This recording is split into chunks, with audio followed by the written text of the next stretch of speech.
30 seconds and counting. Aye. Astronauts report it Aye. feels good. T-minus 25 seconds. Aye. Feet 5'4", nothing to a giant. Waited my turn, call it perfect time and trust the Most High. Got the stars aligning, I was tapped in. I've been strategizing, dreams coming true. I've been fantasizing while you criticize. Pay attention to the signs, symbolize. Feel like a legend, they go idolize. Ayy, I'm a hero, wear my cape. Independent leader made a way. I'm the people's voice, hip hip parade. Stuck to my pace, the turtle win the race. There's trophies on trophies, views from the townscape. Change is great, break, then I had to skate. God told me time to go elevate. Chosen child, I'm the champ now, not a featherweight. Man, I'm so blessed, I just meditate. Peace of mind, that's what you get when you out the way. By any means, I just listen what Malcolm say. Studied the game, I'm a student, learned every day. Stacking my bucks and I'm not talking Tampa Bay. Running the game, feel like first in the relay. Hand me my medal, took it to new levels. All gas on no pedal, not stagnant, cause settle, nah. Yeah, hey, we see you very soon. This what I'm here to do. Here to inspire you. We headed to the moon. Look, yeah, I'm living proof. About to blast off like Zoom. We about to take the roof. We have a liftoff. We headed to the moon. Just for the culture, stacking our beats like it's Folgers. We on the move, we in motion. I believe I got a notion. Nothing but love, that's devotion. Budgets don't cost me, I'm with the commotion. I can be Batman, then turn to the Joker. Debo with the loafers. I'm trying to stay focused. I see it, I want it. That's hocus and pocus. And voila, it's all in my hands, but I give it to Allah. He blessed me with more and more overflow. Tada, I know I'm the best. I don't need your fake shout outs. I'm putting the work like an OVO night owl. The realest, you see it. I know that you notice. I keep it 100, never sugarcoated. I'm locked and I'm loaded. Pockets getting bloated. The goat on the mic, you definitely who they voted. Yeah, hey, we see you very soon. This what I'm here to do. Here to inspire you. We headed to the moon. Look, yeah, I'm living proof. About to blast off like Zoom. We about to take the roof. We have a liftoff. We headed to the moon.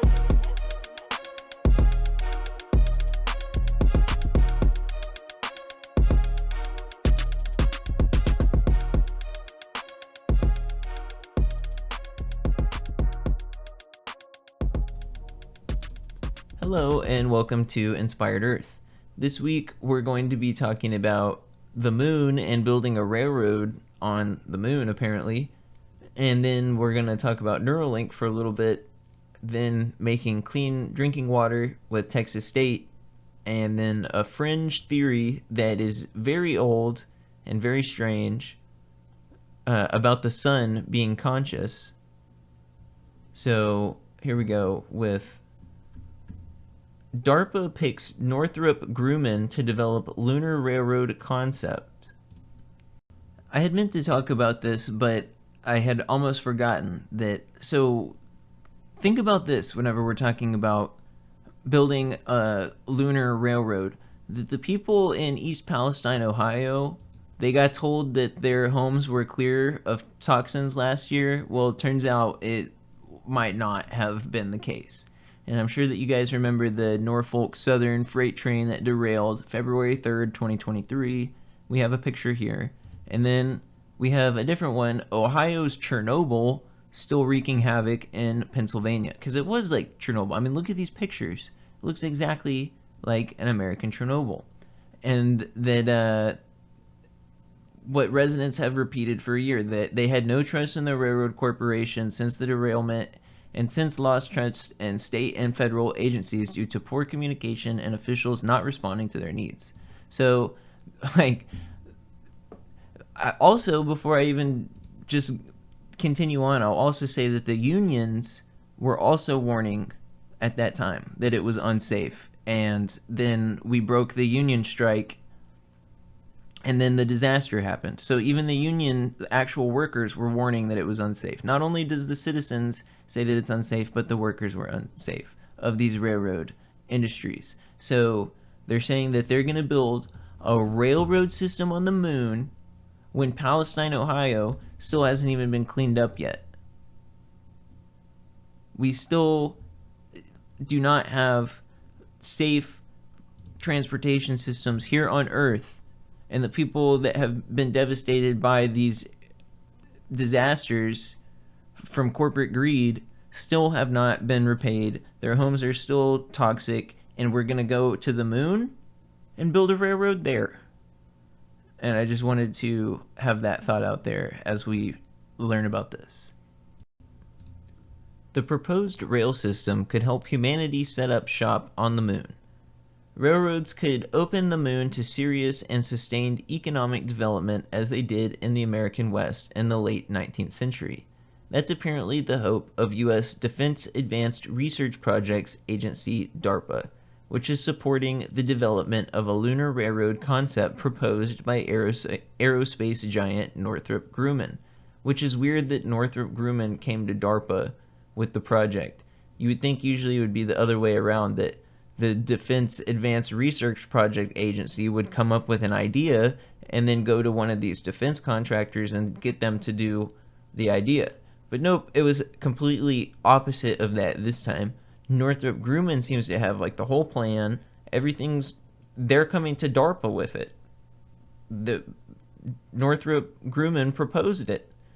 So the envisioned lunar railroad network could transport humans, supplies, and resources for commercial ventures across the lunar surface, contributing to a space economy for the United States and international partners, Northrop Grumman representatives wrote in a press statement on Tuesday. So they didn't even show up in person to talk either. They just sent like a letter in. It says Northrop Grumman was one of 14 companies that DARPA selected this past December to participate in its 10-year lunar architecture Luna 10 capability study, which aims to help humanity extend its economic footprint deep into space. A large paradigm shift is coming in the next 10 years for the lunar economy, Michael Nayak, program manager at DARPA's Luna 10 project, had said. To get to a turning point faster, Luna A10 uniquely aims to identify solutions that can enable multi-mission lunar systems. Imagine a wireless power station that can also provide comms and navigation in its beam, Nayak said. That's exactly what Nikola Tesla had talked about in the 20s and 30s and 40s. Exactly.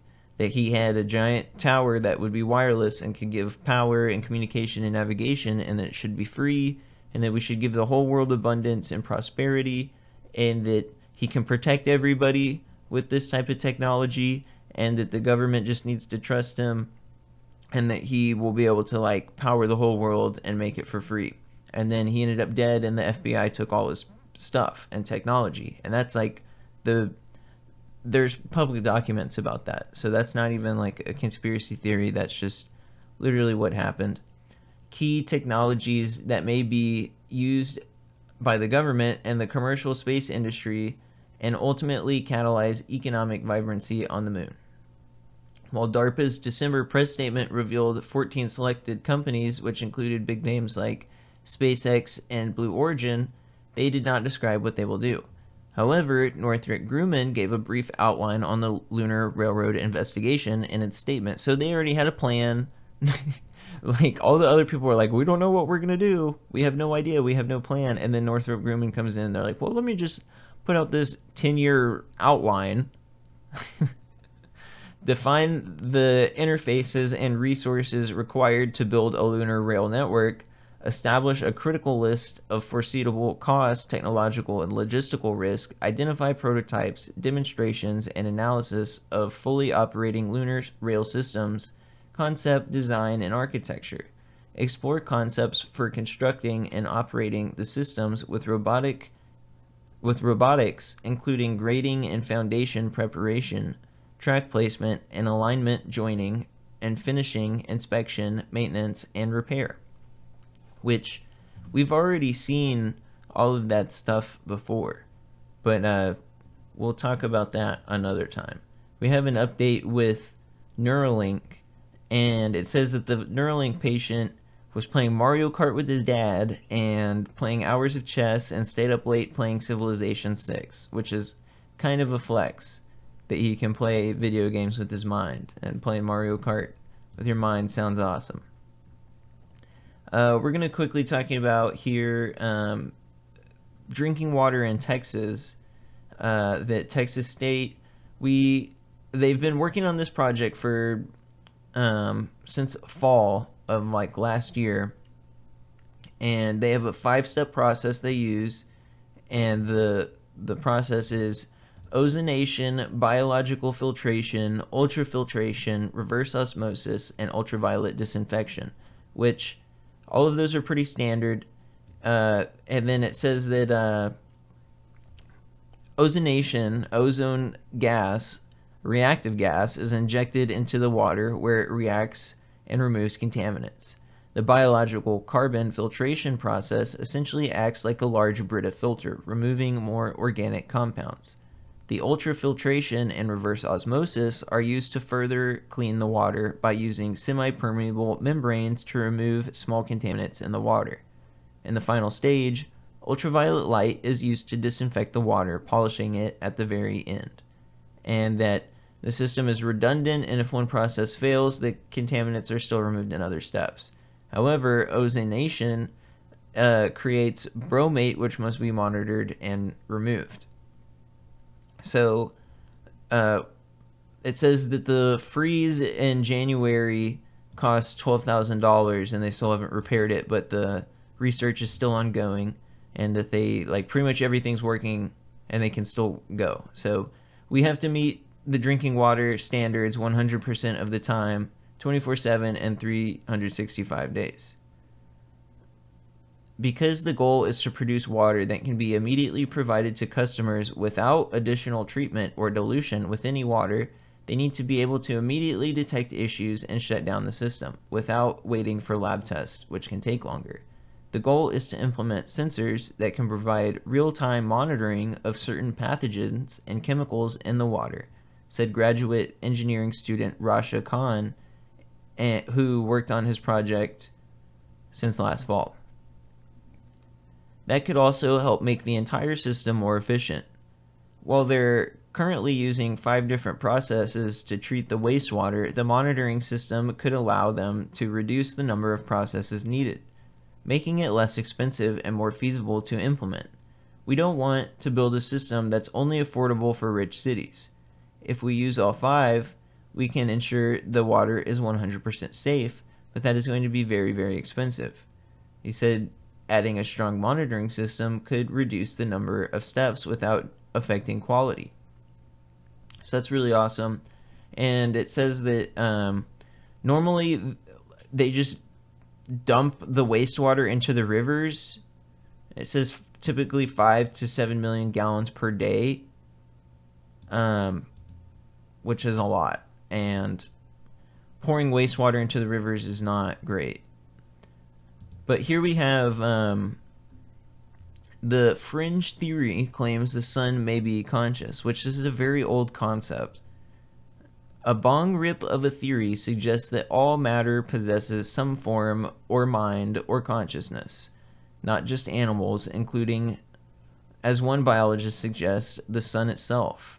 In a fascinating dive into the hypothesis, which adherents call panpsychism, popular mechanics report that this out there concept has existed for thousands of years, and its more crystallized form has been bubbling around for the last few hundred years. Though inklings of similar thought had existed since ancient Greece, the term panpsychism was, as the report explains, coined in the 16th century by Italian philosopher Francesco Pedrizzi, though it enjoyed 19th century credibility when the psychology superstar Williams James publicly ascribed to it. The theory was veritably killed in the 1920s by the Vienna Circle when its logical positivism, the idea that philosophical questions must have logical answers, took hold of philosophical world. So logical positivism, the idea that philosophical questions must have logical answers, that's a oh my god, this is like circle talk and so hard to pronounce. That's a philosophical take of its own. To say that everything has to be logical is a philosophy of its own, which is ironic because it's like a contradiction to its own like premise if you think about it. But that's like a whole tangent, and yeah, but it's crazy how whenever you think about things, It changes stuff. Fast forward to the year 2004 when another Italian, the neuroscientist and psychiatrist Giulio Tonami, proposed what he called integrated information theory of consciousness, which suggests that consciousness is essentially almost everywhere. By and for a sort of panpsychist, Renaissance began to take place, and in 2014, nearly 100 years after the Vienna Circle killed the feel-good theory, the respected neuroscientist Christoph Koch had argued in Scientific American that if lumps of matter can form into human bodies and become consciousness, there's no reason that groups of elementary particles couldn't either. So, if all of our human bodies are made of matter, and then we have consciousness, who's to say necessarily where that consciousness actually comes from? Like, obviously there's a part of the brain that is involved with it, but it's not necessarily inherent to the brain, that, like, with near-death experiences or whatever, even death experiences, people that come back that were experiencing stuff while their brain was dead that like can't really be explained. But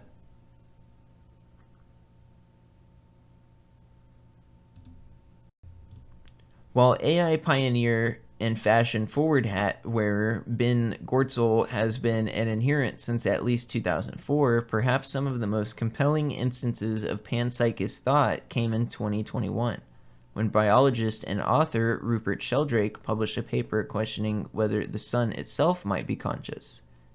Consciousness does not need to be confined to the brains. The link between minds and physical systems seems to be through rhythmic electromagnetic fields, which of course are present in our brains.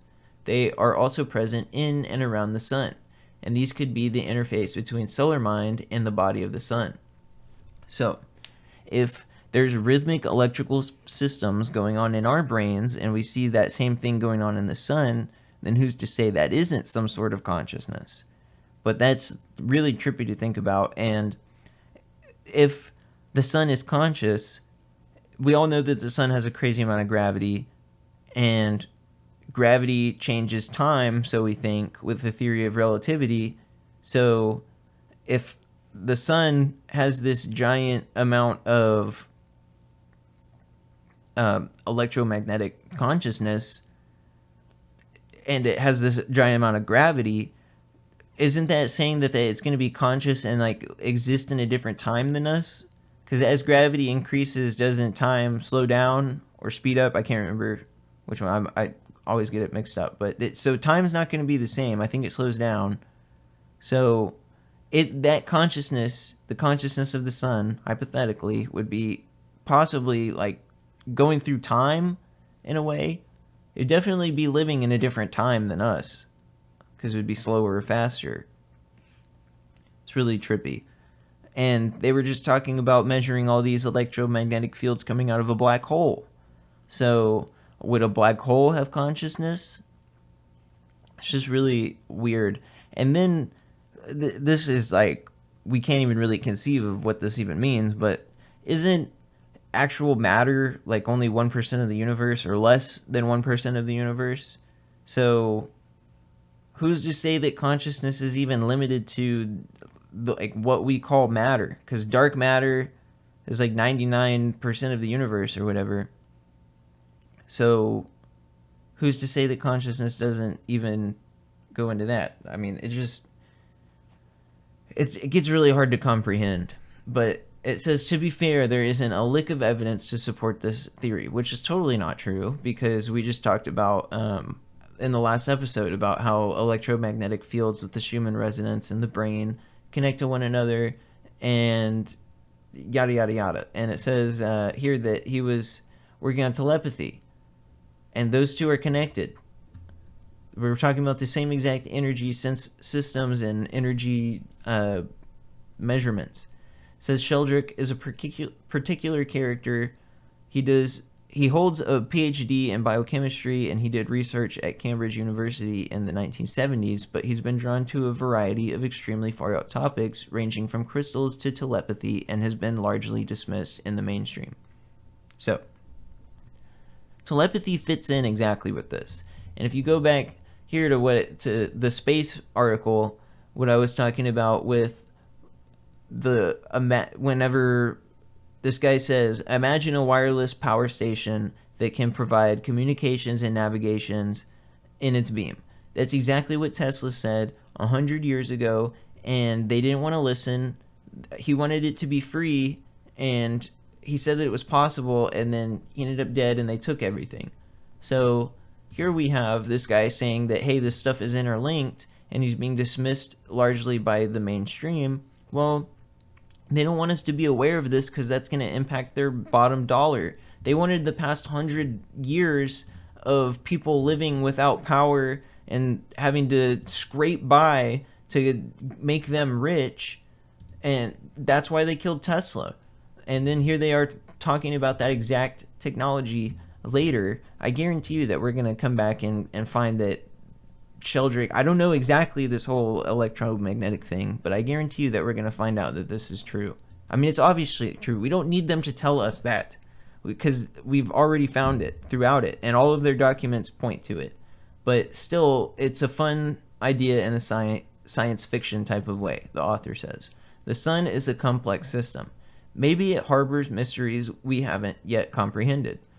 And say the whole thing is somehow true. If so, what would the sun think about? Which is super trippy. What would the sun think about?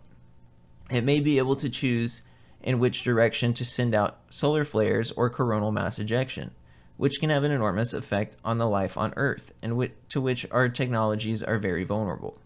So the next thing that I thought of with this, well, while I was reading this, is what did they talk about with nuclear weapons? Unleashing the power of the sun. That atomic weapons are fission, and then hydrogen weapons are apparently a combination of both fusion and fission. I had to look it up here. That thermonuclear weapons utilize atomic fission and nuclear fusion to create explosions. And so if a nuclear weapon produces rhythmic electromagnetic fields, would that mean that a nuclear explosion has consciousness? And which is super creepy. I got creeped out whenever I was thinking about that. What sort of consciousness would a nuclear explosion have? And is that just like the raw power of God? Like, what consciousness, or is that something like negative? Like a negative consciousness? I don't know. I kind of don't believe. I mean, it's super creepy to think about, but I think I would lean more into the God aspect of that for sure, that it's more likely to be just like raw power of God, which is kind of what the Hindus talk about a little bit. But this has been a interesting one, and I just wanted to put some food for thought out there that this whole fringe theory claims the sun may be consciousness thing is pretty out there. There's also been other people that have talked about the Earth having consciousness in some studies not that long ago. But yeah, if it's all about electromagnetic rhythms, then why wouldn't a like a neutron star or a black hole have consciousness? Because they're both rhythmically putting off electromagnetic stuff. So I don't know, it's something to think about. And if they exist as well, if they exist within the electromagnetic spectrum of rhythm or whatever, then that could potentially mean that we could like talk to the sun with an EVP. What would the sun sound like? What would it choose to make itself sound like if it could? I'll let you ponder that, because I'm not sure. I'm not sure if I can even imagine.